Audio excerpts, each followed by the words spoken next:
Hidden Color. We'll probably put Hidden Colors 4 on iTunes. We'll see. I'm gonna see when we get into the marketing and development stage. I'll let people know what we're gonna do. What's Juice. up? Who's calling?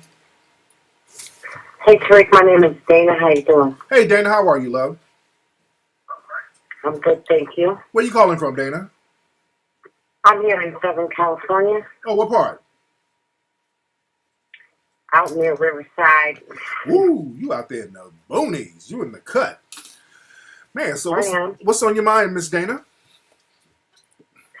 I'm calling because I kind of don't think it's fair how a lot of the blame of the situation that our community is in falls on the shoulders of the women. Because if we want to say, hey, the men ain't there, you're the reason why the community is jacked up, it's kind of like creating the problem and then looking back and laughing at it. Right. I don't put a lot of blame. I put the blame on the white supremacists. I don't really put a lot of blame on the women. I put it all on the white supremacists. I put it on them because they control both of us, black men and black women. We're both subjugated to the system of white supremacy. So I don't beat up on sisters too much, and I don't allow people to beat up on the brothers too much because we're both on, as Dr. Neely Fuller says, we're in the bottom of a slave ship, arguing and pointing the blame at each other. We shouldn't be in the slave ship. So I look at who's running the slave ship. That makes sense? Well, I'm just kind of referencing back to your last 2-week radio show, and it was kind of like, I don't know, maybe last week or sometime a female had called in, and you guys kind of went back and forth, and it kind of turned into the ghetto's jacked up because black women are running it, the men aren't there, and it's your fault. And again, I just kind of say, like, if the problem was created by the black men not being here, we wish you would come back and take over. But yes, and yes, it's led by women. And so we can't go up against the man. Ma'am. See, that's the thing. See, when people say that, you got to be, that's intellectually dishonest, saying, well, the black men need to come back. But that's a catch-22 because the black men were deliberately put out of the so-called home in the 1960s. That there was a deal made. There was a deal that the white supremacists offered based on a problem they created. Listen, sister, you got to listen. We got to be very strategic and smart about certain things, so we're just not pointing the blame. The black men were not allowed in homes that were government run. That was the deal they made. They came to black people after the white supremacists created a system of economic deprivation, and they said, okay, look, we'll make a deal with you. We'll give you government housing, but we'll only let the women get it, and can't no man be around. And a lot of women took that deal. And I understand why. I'm not trying to shit on anybody because we were in a system of economic deprivation. So people wanted some type of security. But the men were the leaders of the home. So when but at the time men were. That's not true, ma'am. At the time they were. Let's wait, ma'am. Before government housing and all that, men were the leaders of the home. Yes, they were. Mm-hmm. Before 1965. So why did they open the door when the government knocked? Why didn't they say, no, thank you, my wife doesn't want this? Why, when the situation came about where it was like, well, you can't feed your family, you got to go. It's like, no, baby, hold on, you need to sit down. Children, go in your room and have a seat. I'm going to talk with your mother, and we're going to work it out. Maybe you get a job. I'll watch the kids. Because maybe it's easier for you to find work. Maybe you have more education than I do. But it feels like, kind of like I said, your last show, it was like the hood's all jacked up because of the women and the men are gone. So it's all on you. And it's ma'am, really listen, not. Our ma'am. men need to come back. Ma'am, listen. Let's go back to the 60s. Let's go back and let's deal with logic now. Because men. But this is 2016. We're not in the 60s. But no. Listen, sister, you're deliberately trying to miss the point. I'm going back to the 60s to see what started the problem. Okay? That's why I'm going back to the 60s. To see what started the problem. Because you keep saying, why did the man leave the home? But let's look at what really happened. In the 1960s, up until the 1960s, black men were the head of the households. Black men were the breadwinners in most of these homes. But then they made a deal. They said, okay, some of y'all women, y'all can come on over here and we'll be the man. The white supremacists are saying this. We'll be white daddy. We'll give you these government houses so you ain't got to really depend on no black man. And some women took that deal. Now, some women said, okay, I'm going to just hold out and find a brother who's doing something. I just roll with him. But a lot of women did take that government housing project deal. All right. Now, why did women take that deal? Why did they go that route? Well, again, you started off by saying, yes, men were in the home, but the government decided to make a deal. So if the men were in the home, how was the government able to come in the home and put the man out? The men weren't working. So, okay, That's yes, let's say the system did lock them out of jobs or something like that. There still should have been more of a fight put up, because either way it goes, if anyone wants to say the men weren't allowed in the home, they were all still there. Yes, they hit the Okay, let's deal with now. Because, ma'am, let's deal with right now. Right now, why do women still get into government housing and Section 8 and all that stuff? Why do they do it now? Because there's no men. That's a crock of bullshit. There are plenty of black men. I'm saying there's no hardworking people. That's that are a lie. trying to build a community. Ma'am, that's a lie. Ma'am, that's a lie. Ma'am, that's a blood. Ma'am, that is a lie you just told, man. There's a lot of brothers out here who are doing good things, working hard, doing what they got to do. I just did a lecture last night. It was full of productive black men. But if we're talking about building a whole community, like the Asian community, the men get together in the Asian community. They set up shop. Ma'am, you're not listening now.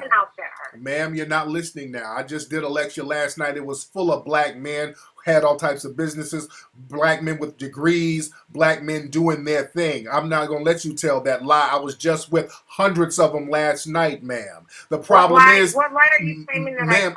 I'm sorry, I missed it. What lie did I just tell? Ma'am, you just said ain't no men out there productive. That's a lie. No, that's not what I said. Well, maybe I didn't articulate myself well enough.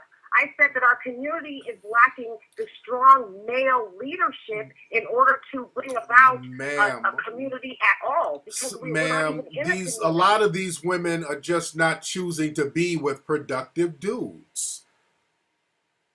But it's not about whether we choose to or not. We're the female. You're supposed to take us back.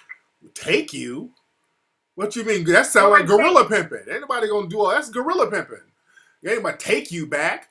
You gotta choose whether you ain't nobody gonna. You gotta want to go back. You gotta want to be in a family. A lot of these women, they choose. They say, "Well, we want the projects. We want Section 8 instead of that dude over there who's working." I'm talking about the community as a whole and the fact that communities are run by different. Ma'am, communities are run by individuals. I'm looking at the mindset of certain individuals who run the communities, who are in these communities. Why do you think some of these women choose to line up to get on that Section 8 waiting list? Why do you think they do that? Because the fathers of their children aren't there. Dude. If they were, they couldn't get the money, right? You said it yourself. Ma'am, then why don't they get dudes who have something going on who will be there? How come the dude wasn't actually taken away to prison? Dude, you're talking about dusty ass.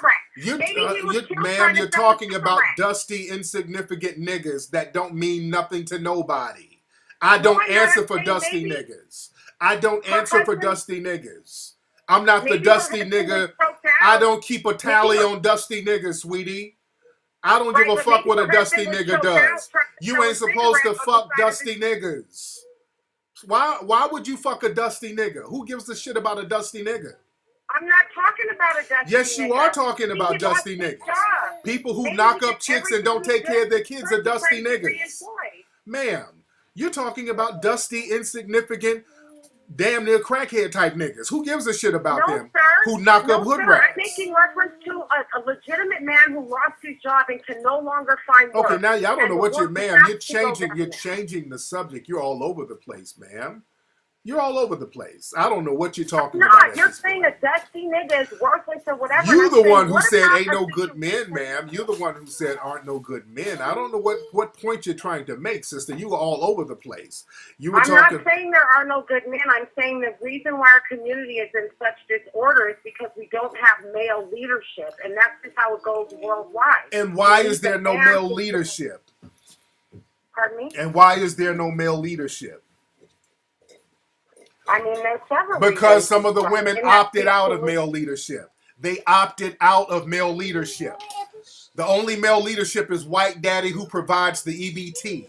That's the male leadership that they opted for, ma'am. That's not what you wanted. You took what you That had was, to yes, survive. that was a choice. Ma'am, people line up and fight to get on Section 8. That's what a lot of people want, ma'am.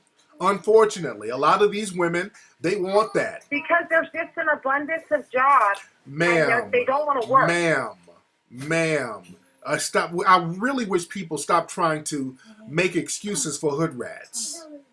I'm not trying to make an excuse You're for making anybody. some If people you just choose want to be go hood out there and rats, be ma'am. worthless, then Ma'am, you listen. become worthless. I can understand. But See we're that? not Let's talking stop. about Nobody's, our ma'am. community. Listen, nobody's We're buying talking that about myth, a hood rat. ma'am. I'm not. Ma'am, you're making excuses I'm for hood talking about our rats. community. Nobody's that whole caping for hood rat thing. That's dead, sister. I'm not talking about hood rats. Yes, you I'm are, talking ma'am. about our community. Ma'am, And if we need leadership listen in our to me. I want community, you, it sister. can't be women. Listen to me, sister. Listen to me very good. A hood rat or a gang of hood rats, that ain't my community. Do you understand that? Hood rats are not my community. I'm not talking about hood yes, rats. You are. I said the leadership. Hood rats are not my community. Other than a female. I don't give a That's fuck all. about a hood rat or a dusty nigga. They are not my community. They are detriments to my community. They can kick rocks. I don't give a damn about dusty niggas or the hood rats they lay up with. I'm all about melanoid people who are about empowerment. I don't give when a person a hood rat. If you sitting up on Section 8 getting your little Remy weaves, smoking blunts, you are not. You've already made your choice in life. You're not about empowerment. You are about maintaining your status on the plantation. I'm good on you. If that's your community, and let me, ma'am, down to smoking weed and having greeny hair. Let me ask you. No, that ain't the black community. That is the rat community, ma'am. That is not the black community. I wish y'all stop putting that ratchetness on the black community. That is rat community. That is rat community. That is not the black community. That's the thing. You sound like a white supremacist. They love putting ratchet shit on the black community. That's the rat community. The black community. You are. No. They don't represent me. I don't represent them. You, ma'am, you are caping for hood rats. That women are leading the black community. Ma'am, you are caping for hood rats. There are people who want to be on Section 8 in the county and all that. I say let them. I'm not here to save them, and I'm not going to be blamed for them. Yes, you are. People who are not on yes, you are. What's up that portion of our community? Yeah, those people are in relationships. The ones who ain't on Section 8 welfare, many of those people are in relationships and doing what they're supposed to do. I'm not talking about a relationship. I'm talking about community. Individualism, yes. Community is about relationships, ma'am. You might have a ma'am, communities are about, ma'am. Communities are about relationships.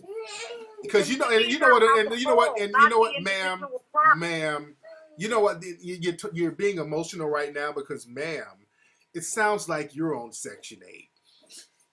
Because you're out there. I know you wish that it would be that way, but I'm not. You're out there by Riverside, ma'am. You're out there by Riverside. I know, man. Okay. You're not listening. Okay. Thank you. All right, that's enough for her. She's just going to babble. She's mad. She's out. Let me explain something to people who are not from LA. Let me explain something to the people who are not from LA. I had to go. She's just emotional. I touched the nerve. She just wants to argue because we touched the nerve talking about hood rats. For those who are not in LA, a lot of black people are getting pushed out of the South Central area. And what they do, they'll move all the Section 8 black people to like Lancaster, Palmdale, and to Riverside and Rialto. That's why I like to know where people are from. When she said, well, I live close to Riverside. They put all the Section 8 hood rats out there by Riverside. Riverside is EBT capital. For those who don't know, all my LA people, they know what I'm talking about. Riverside, they done shipped all the hood rats out there to Riverside. They got a gang of Section 8 houses out there to get the Negroes up out of there.